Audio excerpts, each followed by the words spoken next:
नमस्कार बंधुरा सबाई केमन आছেন आशा करी खूब भालो आছেন मौसुमी कुकिंग्स भिडियोते सबाइके जानाई वेलकाम। आज के रेसिपि होच्छे डालिया रेसिपि। तो चलो तुम्हारे साथे आज के एक हेल्दी ब्रेकफास्ट तुम्हारे साथे शेयर करा जाक। तो चलो झटपट रेसिपिटा तुम्हारे साथे शुरू करा जाक।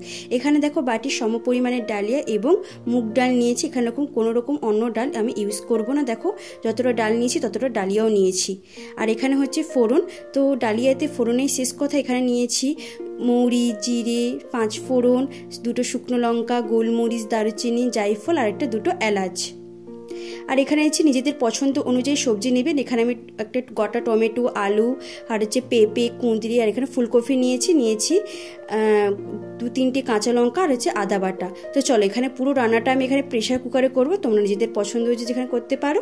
তো চলো প্রেসার রান্নাটা শুরু করা যাক। তো এখানে ডায়েট বলেছি যখন এখানে আমি পুরো তেলের পরিমাণটা একেবারে কম দেবো। এখানে এই চামচের পরিমাপে আমি 2 চামচের মতো সাদা তেল দিয়েছি।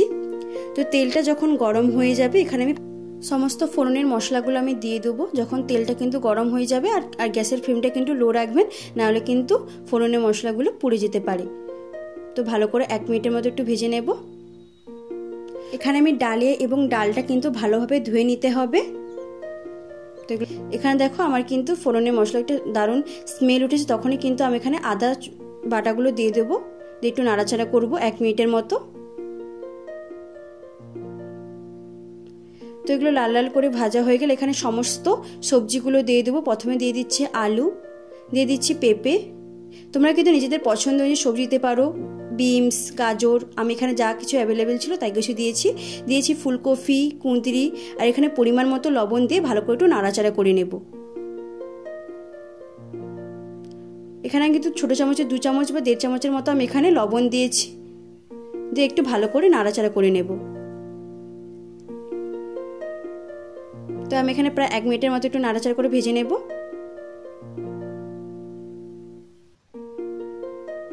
তো এগুলো কিন্তু আমার খুব ভালো করে ভাজা হয়ে গেছে। এখানে কিন্তু আমি হলুদটা জলে গুলিয়ে দিয়েছি। দিয়ে এবার ভালো করে মশলাটা কষবো। দিয়েছি সেই গোটা টমেটো কুচি, দিয়েছি 2-3টে কাঁচা লঙ্কা চিরা।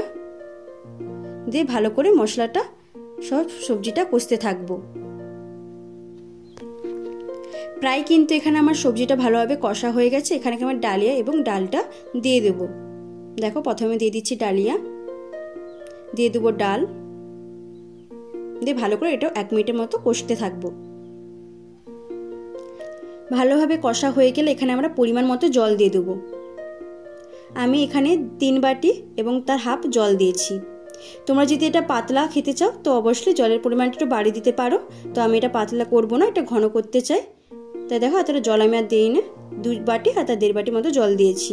দিয়ে ভালো করে নাড়াচাড়া করে 2 থেকে 3টা সিটি দিয়ে দিলে আমাদের কিন্তু ডালিয়াটা একদম তৈরি হয়ে যাবে। দেখো আমি কিন্তু একদম পাতলা করিনি, ঘনভাবে টাইপের করেছি। তোমরা যে পাতলা করতে চাও জলের পরিমাণটা বাড়িয়ে দিতে পারো। তো আমাদের কিন্তু এই হেলদি ব্রেকফাস্টটা একদম তৈরি হয়ে গেছে। সকালের ব্রেকফাস্টটা চটপট, এই রেসিপিটা একবার ট্রাই করতে পারো। যদি ভালো লাগে প্লিজ কিন্তু কমেন্ট সেকশনে জানাতে একদম ভুলো না। তো আমি গরম গরম ডালিয়াটা খেতে থাকি। তোমরা প্লিজ আমার চ্যানেলটা সাবস্ক্রাইব করে দিও আর নোটিফিকেশান অন করে দিও যাতে সমস্ত ভিডিও তোমাদের কাছে পৌঁছে যায়। একটা লাইক করতে কিন্তু একদম ভুলো না, যাতে আমার ভিডিও বানানোর আগ্রহটা বাড়ে। তো পরবর্তী আবার একটা নতুন ভিডিও নিয়ে আসবো। আজকের মতো এতটা। সবাই ভালো থেকো, সুস্থ থেকো। নতুন ভিডিও নিয়ে আবার আসবো। বাই।